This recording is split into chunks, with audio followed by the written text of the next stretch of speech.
में पैसा ही सब कुछ नहीं है। यह बात कहने के पहले आपके पास में ढेर सारा पैसा हो जाना चाहिए, क्योंकि दुनिया में पैसा ही सब कुछ है। ए जर तू खुदा नहीं, पर तू खुदा से कम भी नहीं।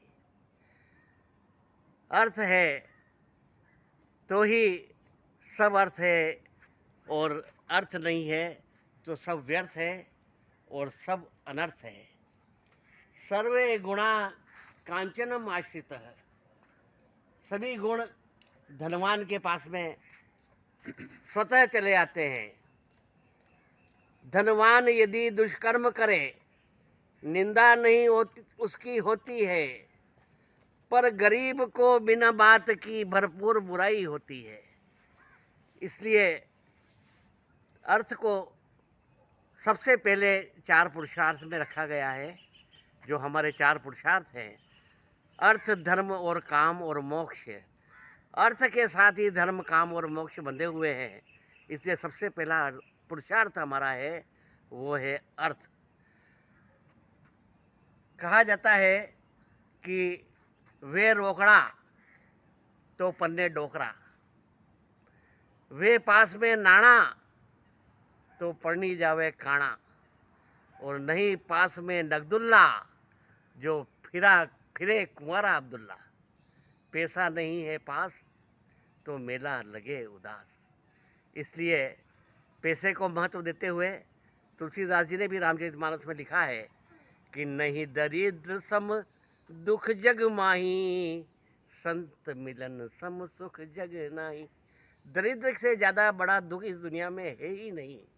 इसलिए जब हम लक्ष्मी पूजन करते हैं, दिवाली आती है तो 5 दिवसीय लक्ष्मी पूजन का त्यौहार आता है, तो उसमें सबसे पहले धनतेरस आती है कि धन अगर होगा तभी अगली रूप चौदस आएगी। आप ब्यूटी पार्लर में जाओगे तो आपको ब्यूटी पार्लर में बिना पैसे के कोई प्रवेश भी नहीं करने देगा। और जब लक्ष्मी की पूजा करोगे तो जब लक्ष्मी ही नहीं होगी तो फिर पूजा काहे की करोगे। और अगले दिन आता है अन्नकूट, तो तरह तरह के व्यंजन और 56 भोग भगवान को लगाओगे तो उसके लिए भी पैसा चाहिए। और उसके आगे आता है 5वां दिन भाई दूज।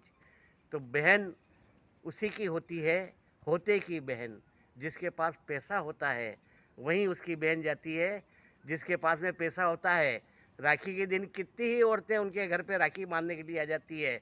और यदि पैसा नहीं होने हुए, और जब नगर से बाहर निकल रहे थे तब राम के मन में आया कि क्यों न गुरु वशिष्ठ के दर्शन करके उसके बाद में ही अपन वन में चले।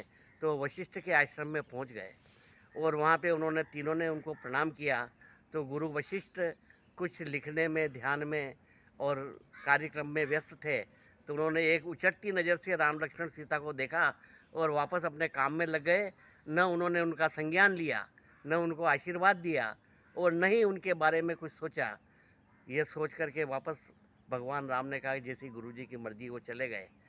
14 साल बाद में जब लंका को विजय करके पुष्पक विमान में बैठ करके जब वो नगर में प्रवेश करने वाले थे, तब बाहर गुरु वशिष्ठ एक स्वागत द्वार बना करके और उनका पूजन अर्चन करने के लिए फूल मालाएं लेकर स्वागत के लिए खड़े हुए थे। तो राम ने उनसे जिज्ञासा जाहिर की कि प्रभु गुरुदेव, जब मैं वनवास में जा रहा था तब तो आपने मेरी तरफ देखा ही नहीं, और आज जब मैं लंका विजय करके पुष्पक विमान में आया हूँ तब आप मेरे इतना स्वागत सत्कार क्यों कर रहे हैं। तो उन्होंने एक ही जवाब दिया कि उस समय तुम्हारे पास में था ही क्या, बलकल वसंत थे। तुम मुझे अगर मैं आशीर्वाद देता तो उसके बदले में क्या दक्षिणा देते, और आज तुम लंका विजय करके अयोध्या का राज्य संभालने आ रहे हो, इसलिए मैं तुम्हारा स्वागत करता हूँ। धनम अर्जय काकुत्स धन मूलम जगतमिदम, अंतरम नेव पश्यामि निधनस्य च मृतस्य च। हे रघुकुल तिलक, धन का उपार्जन जो करता है वही आदमी श्रेष्ठ है, क्योंकि मैं एक निधन यानी कि जिसके पास धन नहीं है उसे ही मृतक मानता हूँ। इसमें अंतर नहीं मानता हूँ। मरे हुए आदमी में और निर्धन आदमी में कोई फर्क नहीं है।